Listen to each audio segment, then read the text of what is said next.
Here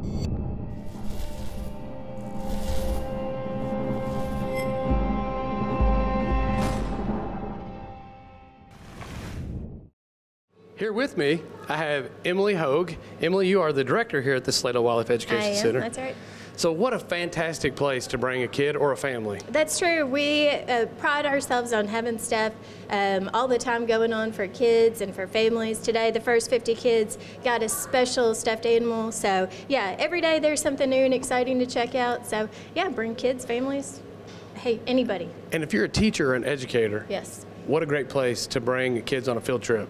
A lot of kids, you know, they're learning, and it's the way to teach a kid, but it's a fun learning. It's a fun way to do it, isn't it? Exactly. I mean, you can spend time with them in the classroom talking about something, showing them pictures, videos, but here they actually get to see the real thing and experience it. So having a red-tailed hawk fly in front of kids or letting them touch a snake or a turtle kind of brings the message home and really connects the kids with the experience. So that's what we try to do here at the Salato Center. You know, as an avid outdoors person, I've spent a lifetime outside. I can come here and see more animal species that are located here in the state of Kentucky in a few hours than you can anticipate seeing potentially a lifetime. I mean, how many people see bobcats? Exactly. In the wild. I mean, there's a bunch of them, but they're very elusive. Yeah, I think I've seen like 2 ever in the wild. So yeah, you get an up close look at these guys. So animals that you might not otherwise get to see. Yeah, you get to hang out and watch them and get to see them right up close. So yeah, it is baby season. So our deer will start to have fawns. Bison, elk will also start to have their babies. So it's a great time to come to Salato and check out all of the new arrivals, kind of around May. And we also have a new striped skunk that'll be on an exhibit soon. So check out our Facebook page and we'll keep people updated with when those guys are available for viewing. So yeah. And you also do some special things. You showcase some training of some exhibit animals on your Facebook page as well, right? Exactly. All the behind-the-scenes stuff, the work that we've been doing with the skunk to get her ready, you can check that out on our Facebook page and kind of see what goes into it. So it's a neat thing to follow. It's one of the great benefits about working here at the Department of Fish and Wildlife is you can walk back here and check out these animals. So many great species. You got so many snakes. Bald eagles are always cool to get that close. Right. I mean, exactly. You can get within 15 feet or closer of a bald eagle, and that's always really cool. So Salato Center is open. Tell me the hours again. We are open Tuesday through Friday 9 to 5, and then we're open Saturdays from 10 to 5. This center is closed on Sundays and Mondays. We can't stand here in front of a deer this size and not mention this deer. Yeah, it's kind of obvious. So this buck was from the Fort Campbell Army base, so he is on loan for the rest of the season here at the Salato Center, so you can come and check him out. He's pretty magnificent, so yeah, he'll be here all season. What a fantastic deer. I mean, this is something that most hunters can only dream of, seeing something like this. Yes. This is obviously a non-typical deer. Interestingly enough, right up here on the wall, we have the current Kentucky state record typical buck, so you can kind of compare them. They're going to be side by side. Right. This one, unfortunately, was hit by a car, though, right? This one was hit by a car, so it kind of brings home the importance of deer management in the state because, unfortunately, lots of people have vehicle collisions with deer, and just because of the population that we have is pretty healthy, to say the least. So, yeah, you can only imagine seeing that coming at you in your car would not be a fun experience. So, yeah, that's why we have him here. So if you've been to Salato a few times in the past, and this is one reason to come back. You've got some new exhibit animals, but it's always fun. Come out here. Kids do not get outdoors enough. That's true. Bring your kids out here. Put the screens down. Put the screens down, get away from the TV, unless Kentucky Afield's on, and come out here and check out the Salato Center. There's so many cool things to do. And it's my kids love coming out here. I wish we lived a little closer. Mm-hmm. You were ranked one of the most popular locations. Yeah, it's right the second after the Capitol. So yeah, we love having everyone come and visit. So if you've got some free time, come check us out if you haven't, and we'll be more than happy to show you around and let you see all the cool stuff. Fantastic. All right, well, I'll tell you what, we're going to learn a little more about our deer herd and a little more about this deer.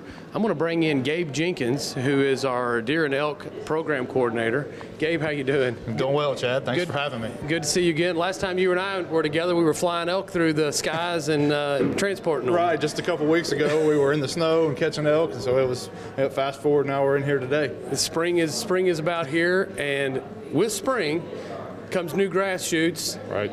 And man, the deer become visible. If you think that your deer population may have been hurt in the areas you were hunting, just go look at those green fields now that are starting to come up. Right. This time is a very stressful time for our deer.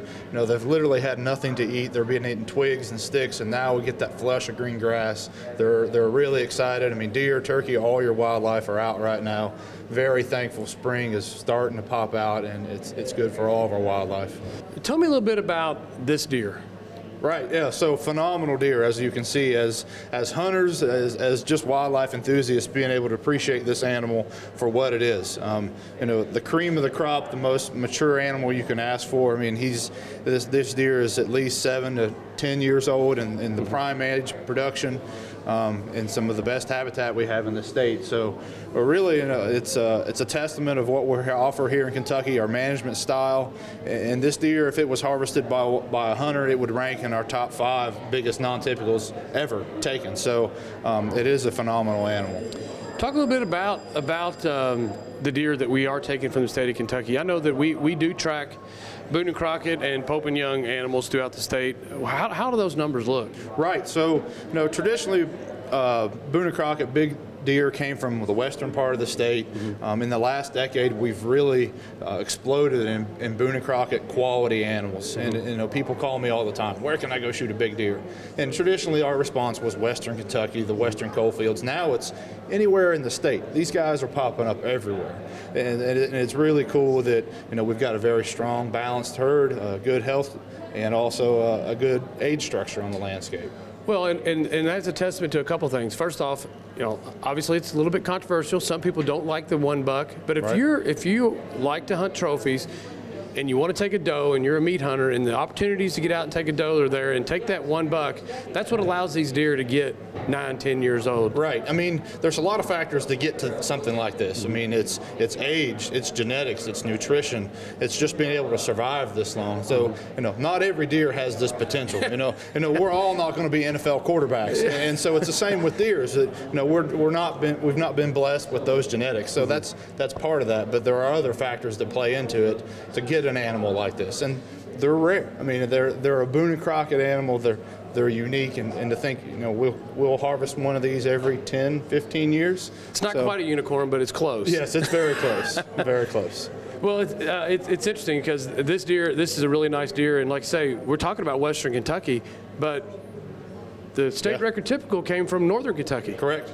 And there are big deer taken. I saw some really big deer last year taken in Owen County and in Eastern Kentucky. There's opportunities throughout the state. Also, having hunters pass on deer, obviously, as people get more and more involved with the whitetail management, managing of whitetails, and passing on smaller deer, and taking and thinning some of the does out. I mean, right this time of year when the nutrition is really, really low, if you've got a farm that's got a massive herd of does, they're competing for nutrition for these type of deer too. Correct. Right now is very key for antler production. Most of our bucks have lost their antlers, so they're packing on the pounds. They're picking up nutrients in the ground. Also for our females right now, I mean, they have fetuses in utero. Those fetuses are growing, bringing off your offspring that we're going to see this fall. So it's important to do correct management in the fall, have plenty of resources on the ground this spring, because this is a very stressful time for deer. I just talked with Emily, and we were talking about right around the corner is the baby season here at Salato.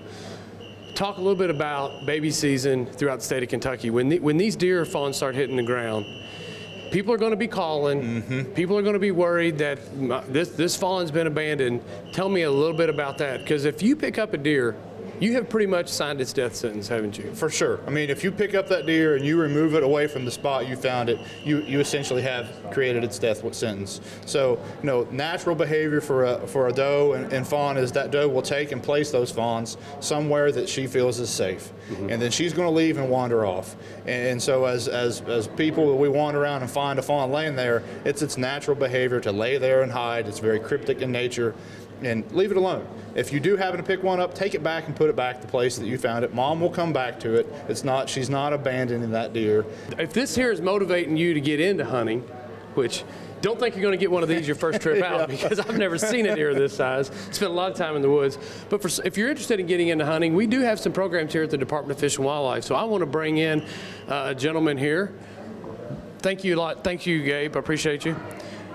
Brent McCarty. Hey, Brent, how you doing? Chad, buddy, good to see you. Hey, you're standing in your old territory here, aren't you? Yeah, this is home sweet home for me, isn't it? So yeah, you spent years here in the Salato Wildlife Education Center as an educator and as a director as well.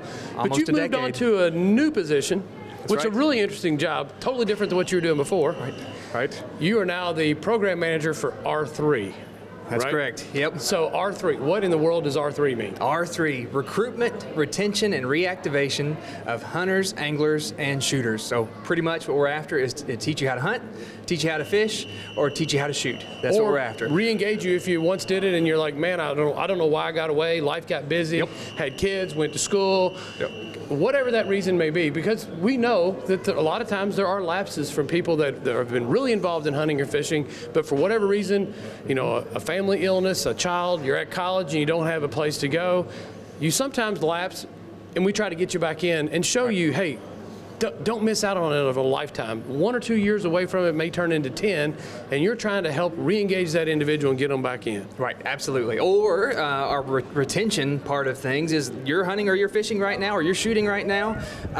We want to make sure that there's programs out there to keep you excited. Tell me a little bit about how a person that says, you know what, I was a hunter, I'm not hunting, or I want to get into hunting, or a family may say, we're not in hunting, but our kids are showing a lot of interest. Sure. How do they find out more about your programs? Sure. It's all on our website, fw.ky.gov.